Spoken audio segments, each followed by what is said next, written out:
আসসালামু আলাইকুম। আর সহজ পদ্ধতিতে ডিম দিই, রুলের ময়দা দিয়ে আর চিনি দিয়ে পিঠি বানাবো, বিস্কুটও বলে। তাই এই যে ডিমগুলো ভেঙে নিচ্ছি।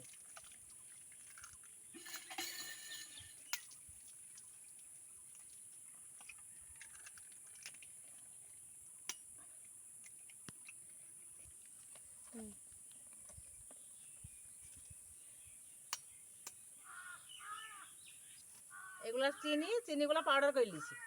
গোটা চিনি দিলে মিশবে না, সেই জন্য চিনিগুলো পাউডার করে নিয়েছি। নিয়ে এই যে ডিমের সাথে গুলাবো, ডিমের সাথে গুলি ময়দা দিয়ে সানবো। ময়দা দিয়ে সেই নিয়ে রুটি বানাবো। রুটি বানিয়ে সুন্দর করে চাকু দিয়ে কেটে পিঠি বানাবো। গুলানো হয়ে গেছে।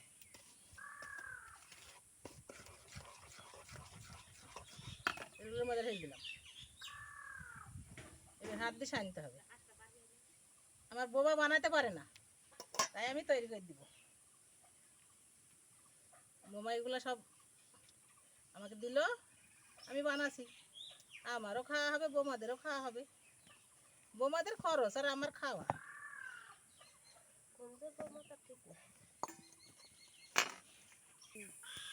এই যে ময়দাটা মাখা হয়ে গেছে, এই রুটি বানানোর মতন গোল করে নিব। গোল করে নিয়ে বেলতে শুরু করবো। শুকনো ময়দা দিব। শুকনো ময়দা দিয়ে এই যে রুটি বানাবো। রুটি বানিয়ে চাকু দিয়ে কাটবো।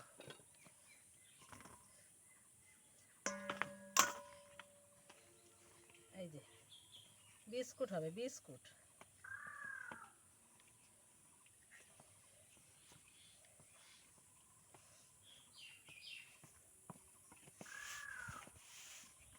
এই পিস পিস করছি, পিস পিস করে বানিয়ে তেলে ভাজা হবে।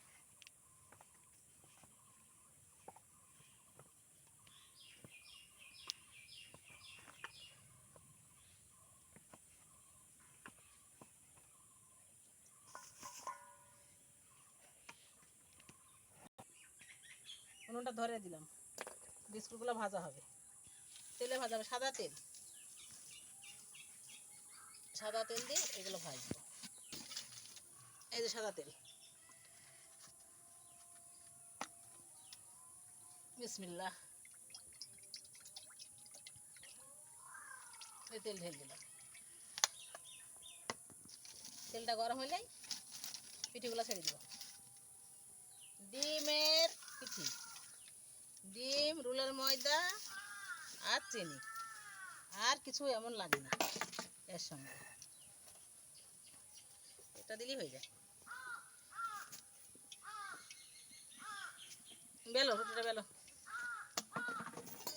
তেলটাও ফুটে গেছে, এই পিঠিগুলো ছেড়ে দিয়েছি।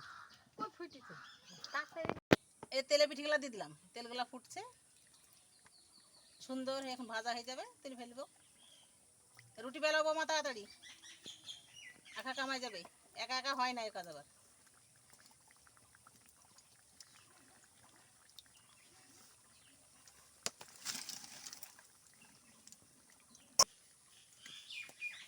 এই যে পিঠি লাল লাল হয়ে গেছে, এক্ষুনি তুলে ফেলবো। এই যে বোমা পিঠি রুটি বেলছে, এবার রুটি কাটা হবে। লো কাটো, ধরো। এই যে লাল হয়ে গেছে সুন্দর হয়ে। ডিম দিয়ে, রুলের ময়দা, চিনি দিয়ে বিস্কুট। বাড়িতে বিস্কুট বানিয়ে আপনারা খেন। দোকানের তো বেশ অনেকেই খান, সহজ পদ্ধতিতে তৈরি করে খেন। বেশি সময় লাগে না, বেশি খাটনিও না,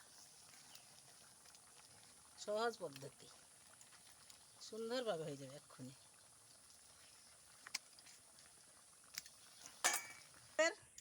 ডিমের পিঠি তৈরি রেডি। অনেক হয়েছে, একটে বোমা, নাতি নাতনি, যে আত্মীয় স্বজন আছে সবাই মিলে জমিয়ে খাবো। ভিডিওটা দেখতে থাকুন, লাইক শেয়ার কমেন্ট করুন, আর ভালো লাগলে সাবস্ক্রাইব করুন।